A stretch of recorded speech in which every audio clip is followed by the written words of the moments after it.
Терең сырлар YouTube арнасы ұсынады. Келіні жақсы, үйдің керегесі алтын. Расында барған үйдің берекесін кіргізіп, сол елдің жақсы келіні деген атқа ие болу әрбір қыздың өз қолында. Ал жақсы келін қандай болады? Келесі кеңестерімізге құлақ түріңіздер.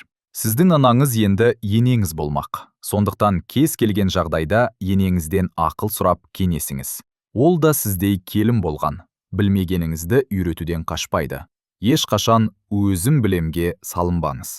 Жарыңызды қалай жақсы көрсеңіз, оның ата-анасын да, жақындарын да солай жақсы көріңіз.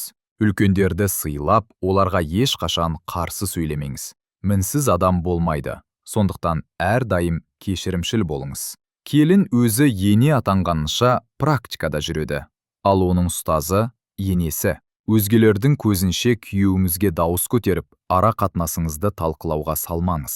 Қи кетсе, кетем деп байбалам салып, ашуға берілмеңіз.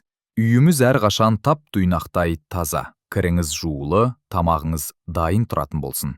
Қазақ келіндері барлығында үлгеруі тиіс. Келін болу әрине оңай шаруа емес. Күнделікті тірлік өз алдына күйеуіңнің, қайын жұртымның көңілінен шығу, әрқайсысының қабағын бағу мол күш-қуат пен қажыр-қайратты, шыдамдылықты талап етеді. Балаларды бірінен соң бірін өмірге әкеліп, отын да жағып, сиырын да сауып, самаурын да қайнатып, етін де асып, ерінің де, ата-енесінің де жылы жұмсағын дайындап үлгере білген. Бүкіл әулеттің көңілінен шыға білген апа-әжелеріміз неткен көреген десеңізші. Ал қазір жаныңа керектің бәрі бар. Барлық тірлікті техника істейді. Сондықтан үлгере алмадым.